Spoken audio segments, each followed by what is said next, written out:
My favourite thing in any London theatre is the way the doors close at the Barbican. Bear with me. There's a door at the end of almost every row in the theatre. And when a show is about to start, they all close at the exact same moment. It magically heightens your expectation. I saw it just last night. I was here to watch a new dance work by New York's star choreographer Pam Tanowitz. A fascinating piece to music by David Lang, set to the Bible's most amorous poem, the Song of Songs, from the Jewish Old Testament. The words are lush, the music shimmers, and the dance is unexpected, challenging, highly charged, but not giving up its secrets. I'm David Jays, and this is Why Dance Matters, the Royal Academy of Dance podcast. I'm back in the Barbican Theatre. Our producer Sarah is thrilled because the acoustic is peachy. And I'm thrilled to speak to Pam because most dance careers don't go the way hers has done. Pam and her company had an under-the-radar following in New York for a decade or so. But only recently did she win wider attention with a piece set to TS Eliot's 4 Quartets that led to international tours and commissions for prestige outfits like the Royal Ballet and New York City Ballet. They're bringing her work to London in March 2024. In between, Pam worked at dance, but also regular jobs, administration, serving coffee. She didn't swerve. She knew what she wanted to create. I'm looking forward to speaking to her about how you keep going, about challenging audiences, about what makes dance Jewish. And the doors might not all close at once, but let's imagine they do. Now.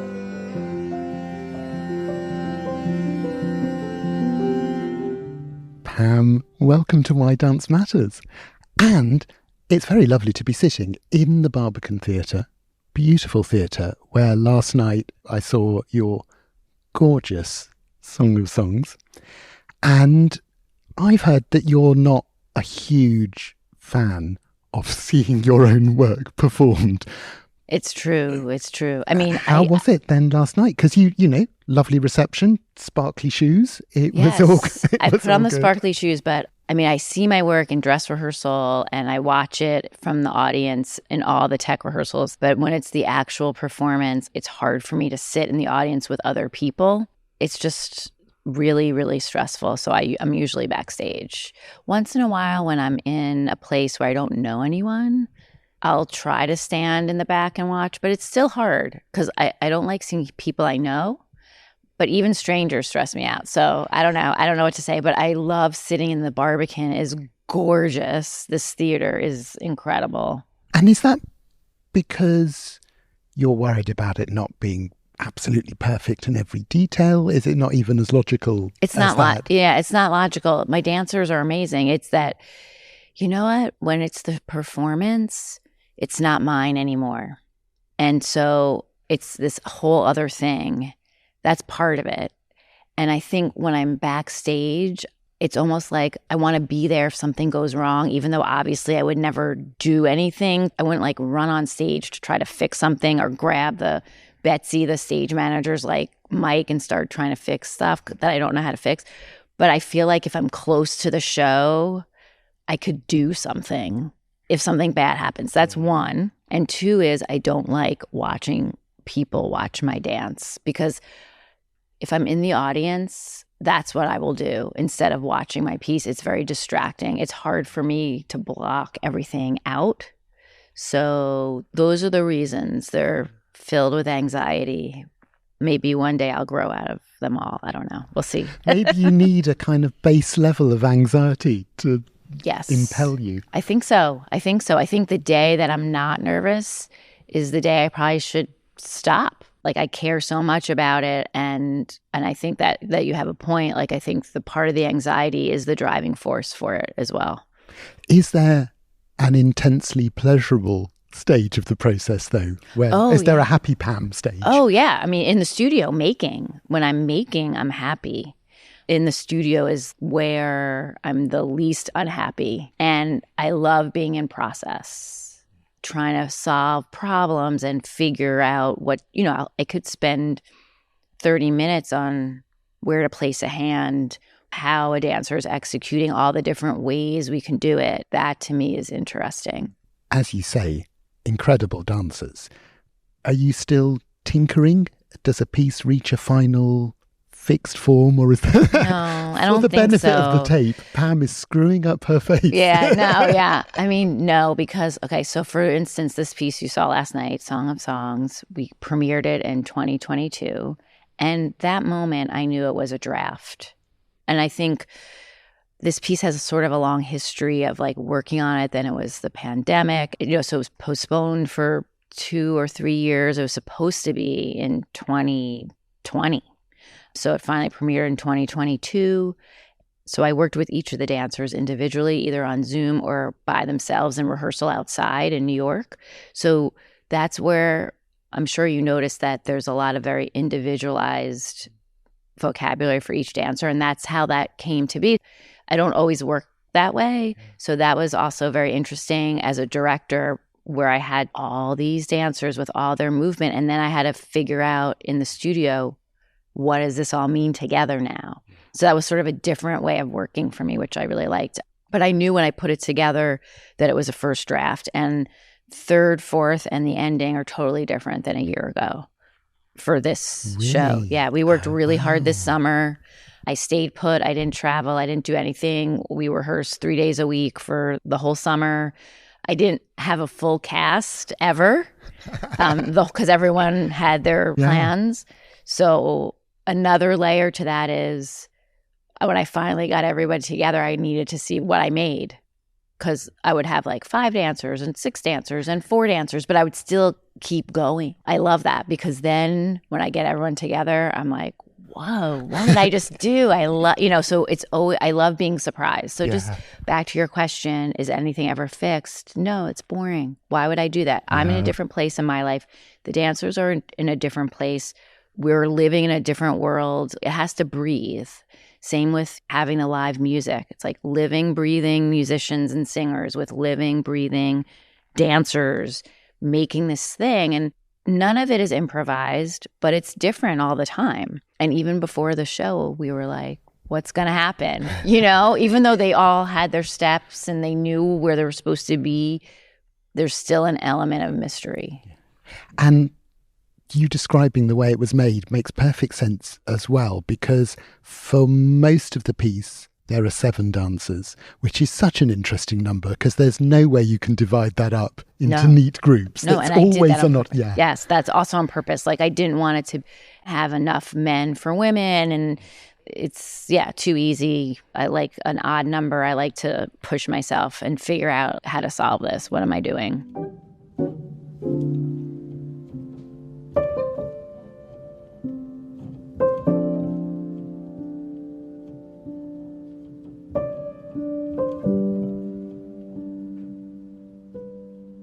Part of the preparation for this piece, for Song of Songs, was looking at Jewish dance, which is it's such an interesting thing, because I think we know what Jewish writing is, especially like American mid-century. We know Philip Roth, we know Arthur Miller, we know intellectual, inappropriately horny men. We know all about that. Yes. And we know about Jewish filmmakers.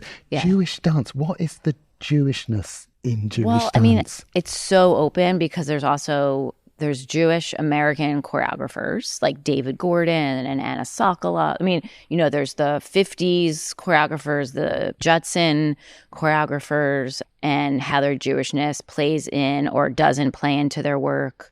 Then there's Israeli folk dance, and there's all of using that material. And so to me, the research that I did wasn't necessarily about one kind or person. It was more like, look at all this stuff, and what does it have to do with me? I don't know if it has anything to do with me, except that I am Jewish and I'm making dances. And before I started this research, it was during the pandemic, I applied to the library for this fellowship, and I got it. So I was the New York Public Library, the Performing Arts Library. They're amazing. I love them. Linda Murray, and I don't know if you know her, but she's incredible. And so during the pandemic, I actually had digital access to videos I wanted. I mean, it was incredible. But a lot of the journey was wondering what it had to do with what I do already and how to process that information. So, for example, I did look at a lot of like folk dance steps, and I tried to learn stuff off video and things like that, and to take actual steps that belong to a specific culture and they use it in a social and political way, and to sort of pull it out of that and use it just physically is what I was interested in doing. And then have that material talk to other material, like real dance steps, quote unquote, or modern dance steps or balletic steps, and have them in dialogue with each other and sort of absorb those ideas and steps into my lexicon is what ended up happening. And there are those moments. There are chains, there are rings, there are all those kind of formations. It's like being at a bar mitzvah, but without an exuberant auntie kind of bearing down on you. Yes. I mean, I love the horror. Even before this dance, though, I always put grapevine in my dances. Always. I had it in Goldberg. I had it in 4 Quartets, maybe. It's just great traveling step. It's very useful. So, I mean, I love a good horror always. So, and this piece is dedicated to your father, Herb. What was he like? Oh, he was a complicated man. Very complicated and hard to know. When I started out as making dances, I felt like I had to prove myself. And I think part of my energy trying to go forward and my ambition of trying to get my work out there was in response to trying to prove myself and my family, like that I could do it. But at a certain point, I had to let that go. I didn't need to use that anymore. And then right before my dad died, he looked at me and he said, well, I guess you really are a late bloomer, like 50 years old, getting a good New York Times review or whatever. Not that a review makes you successful or not, but just that he said that. I don't know if it's in the program, but sometimes I write, it's dedicated to my dad and all the late bloomers. That's very lovely. I love that. I don't know if you are a late bloomer, Pam. I think it's the world is the late bloomer. We're just catching up. Maybe, but also I am 53. When I moved to New York in my early 20s, I was, no Instagram, no computers. I don't even think I emailed people. We used to throw rocks at people's windows to say, hey, you want to come down for a drink or whatever. But what that does gives us time. Because I just kept making work. I didn't make a dance and post it on Instagram the next day. The Gen X life, is totally different. I remember after my first show, I did at CBGB's gallery, which was the art gallery next to CBGB's. Wow. They treated us like a band. And we went in and we got like a split of the cover. And the New York Times came as my first New York Times review that Jack Anderson reviewed. He was in CBGB's gallery reviewing my show, no lighting, nothing. And then we waited that night at the newsstand on 8th Street to get the newspaper to read it. You don't just turn your phone on. You had to wait till midnight till they throw the paper on the street, and then you frantically look in it. And so I think that was a blessing for me because it gave me time to work on my work. Yeah. Not have the pressure of anybody looking or trying to do something or be someone I wasn't. And it took me a long time because I wasn't a star dancer from that path of being in a dance company and then being a star of that company and then making your own company. And that's great. That's a different path that people go. So I think a lot of times people want to know, where did she come from? They don't understand where I came from, Yeah. When had making entered the picture? Was that pretty much from the beginning of dancing? It was in college, my junior year at Ohio State University. We had to go through it was a very traditional, it was not a conservatory, but you had to take improvisation 1, improvisation 2, choreography and music 1. It was very rigorous and had a lot of rules. So when I finally got to make my own piece, it was amazing. And so it was like my junior year. And that's when I realized that was more interesting, like being outside and looking and seeing and solving and trying to figure out how to make this thing that I didn't really know that much about. Yeah. So it was the problem solving aspect really got you hooked from the beginning. Absolutely. Yeah. It's interesting because there's a really lovely little film I saw, I think when you were working with the Royal Ballet last year, and you're rehearsing with the dancers and you say something like, there's a little too much drama seeping into your face, which is it was probably really nice. Like, was it like Anna Rose or something, or Will, or was it one of the emotive Royal Ballet dancers? Yes. But I mean, and you seem, just from this little bit of conversation that we're having, someone who is very, very easy access to their own emotion. You don't feel kind of closed off, but you don't want that in. Yeah, no, I don't think it's interesting for my work. It doesn't mean I don't think it's interesting when I go see the ballet, and that's what I try to say when I'm working with ballet dancers. It's that it's not that I like that's bad. It's just not what I want for my work. And as a performer, it's interesting for them to figure out how to perform different kinds of dances because it's just more tools in their toolbox. It makes them a better performer. So they don't just go into these, like they're not thinking and they're just doing what they've always been doing and there's no consciousness. And so in order to be present, you have to be thinking, and then you have to say to yourself, I don't just have to project this thing because they've been doing that since they were in baby ballet. And so it's ingrained in them. So what I'm asking them to do is change that a little. And I think that's the hard part. It's not that they can't do it. Yeah. It's that when they click into their performance mode, something else happens that they're used to because it's what they always do. Yeah. There is that sort of dancer smile for the happy steps and the sort of the tragic look for the serious bits. And also, but it's not just ballet. In modern dance, there's the modern dance corner. Like what, I always want to know, like what is in that corner? The stare into the middle distance. Yeah. Like what is that corner? Is that part of, I mean, obviously there are dancers you've worked with for quite a while now, so yes, they understand you, they understand the process and they understand what you're interested in.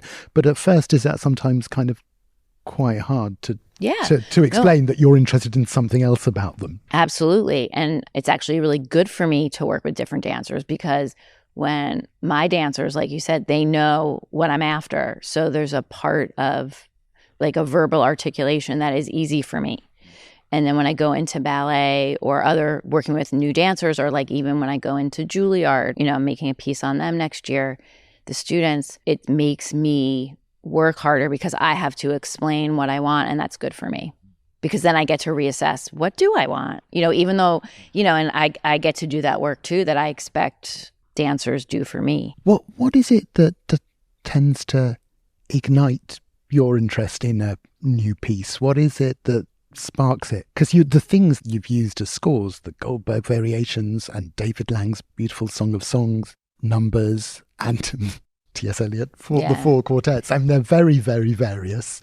Yes. And I think a lot of different ways, actually. Like, so all the pieces that you just listed, Goldberg, 4 quartets, well, those 2, for instance, were sort of dares in a way. So it's not like I woke up one morning and was like, I'm going to choreograph to Goldberg variations. It was actually quite the opposite. Simona came to me. Usually a choreographer goes after a musician and says, can we work together? She came to me and said, I want to collaborate. I don't know what that means. How do I collaborate with the choreographer? Because she's not a composer. She's a musician.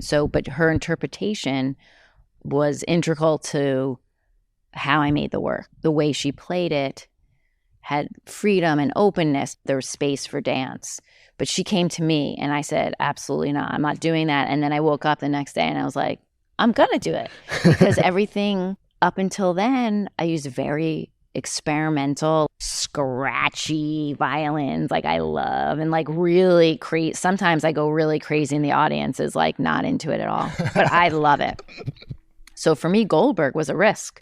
For me, Goldberg was experimental because I had never done anything like that. So that was a dare. And also I was scared because, the Jerry Robbins version, it's iconic and there's so much stuff and everybody knows the Goldberg variations. Like it's in movies, it's playing when you go shopping, it's everywhere. So that was that. And then Four Quartets was sort of the same.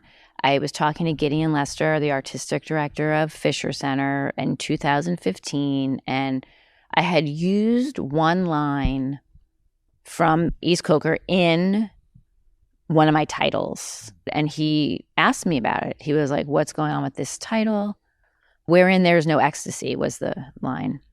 And I said, well, it's T.S. Eliot. And I had like put T.S. Eliot next to something like a J.D. Salinger thing. And he was interested in that and why. And I said how much I loved Four Quartets. And I was carrying it around for 20 years. And then he looked at me, he said, well, the anniversary of Four Quartets is in 2018. Do you want to make a dance? And I was like, sure.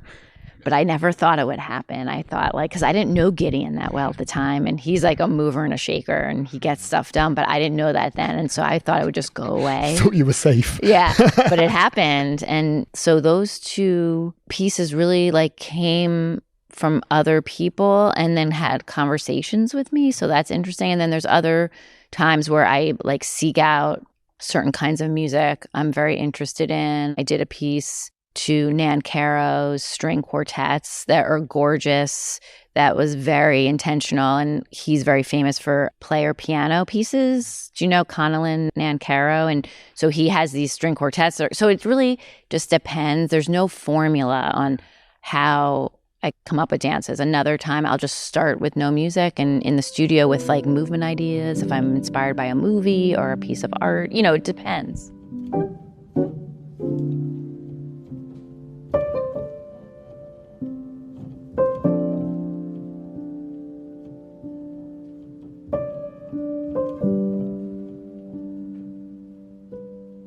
If I could just drag you back a little bit to the, yes. I don't want to call them the lost years, the late blooming years.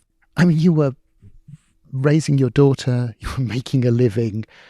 It would have been really easy for making dance to be just left to one side as the one thing that would be too much of a burden on top of everything else. Yeah, but then what is my life? That was the question. Yeah, so that was never an option. No. I was married at the time.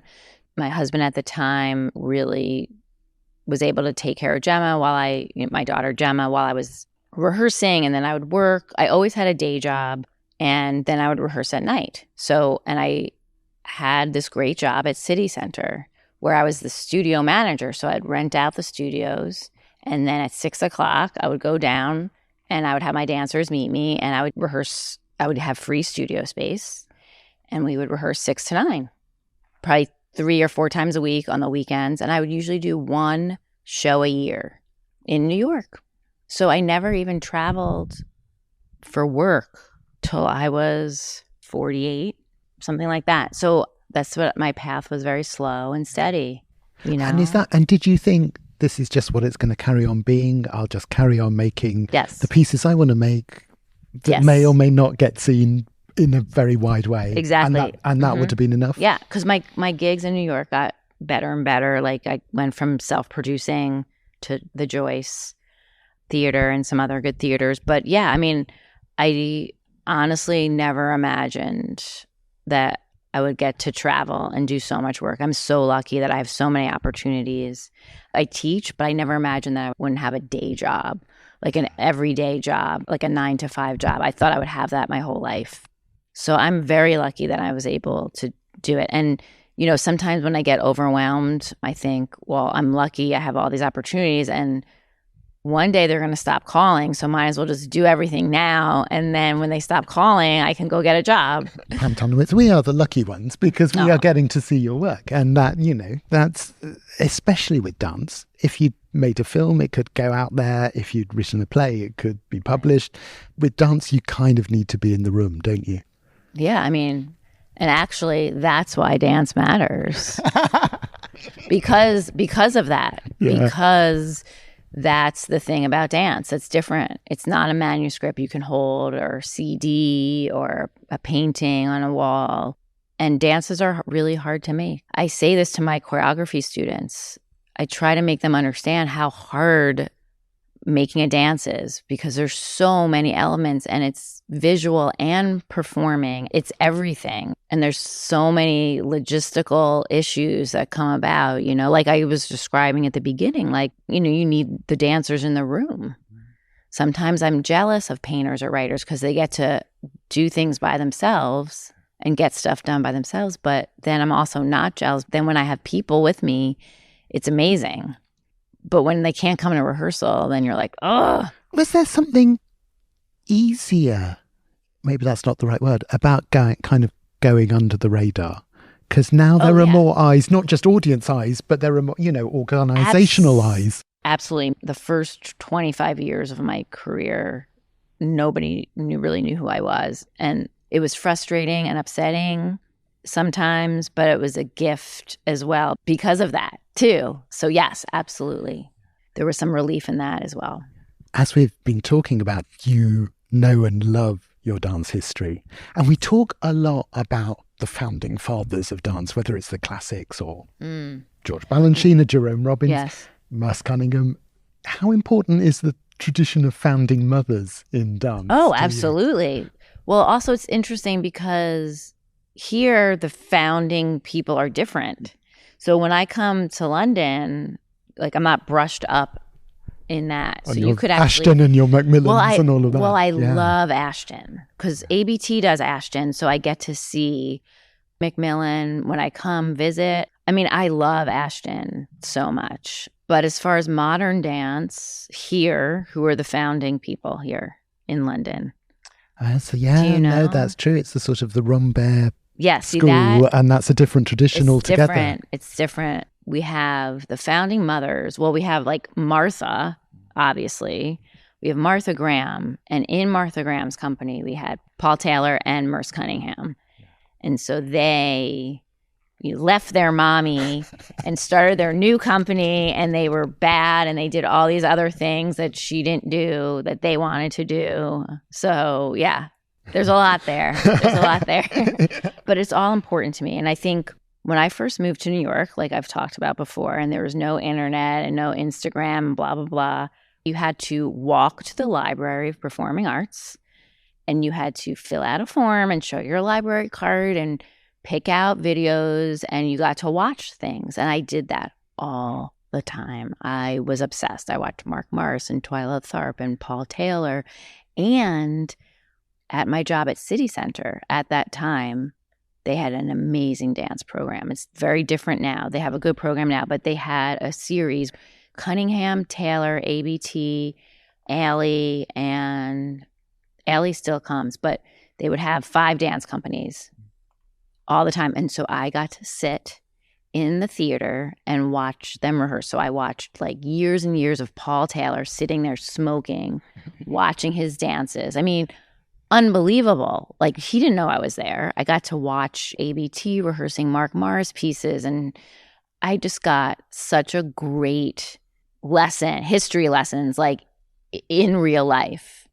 So I was really lucky. And then New York City Ballet, I used to pour coffee in the patrons lounge. So I used to watch them. I would sneak in, not have to buy a ticket, watch all Balanchine, all Jerry Robbins. I was very resourceful. Sure. But modern dance choreographers are scrappy in the best sense and resourceful. Like I could put on a show by myself and I knew how to do it. And now, of course, with the dancers, you've got as well, each of them is a living, walking repository of everything that they've done. Oh, yeah. I mean people like Miley Okamura, who danced with Mark Morris for 20 years. Yeah. Well, that's the thing is like when I work with dancers, I'm collaborating with them. I'm collaborating with their history and her 20 years of working with Mark.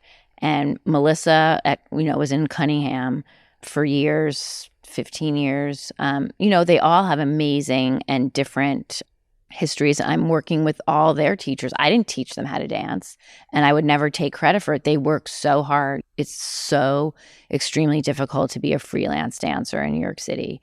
They all dance for multiple choreographers. They have to pay their bills. They have to keep their body in shape. It's hard.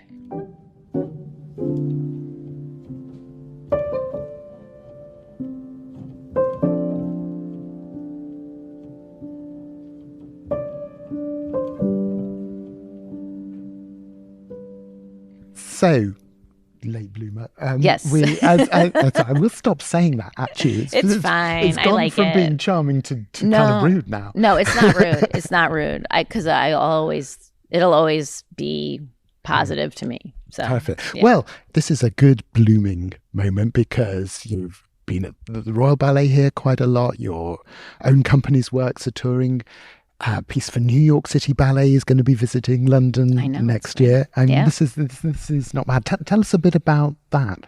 Sure. I mean, that was a piece. It's called Gustave Le Gray. It's named after the Caroline Shaw score. It's for 4 people. It was created for a special occasion at the Kennedy Center. It originally had 2 dancers from Miami City Ballet and 2 from Dance Theater of Harlem. And I was really lucky. Virginia Johnson and Lourdes chose me to create this piece. It was performed once. So I made a ballet version of that piece, and I made a modern dance version for my company that was performed, I think, during the pandemic on live stream. Anyway, so there's 2 versions of that piece, and then New York City Ballet loved it, and they licensed it from me.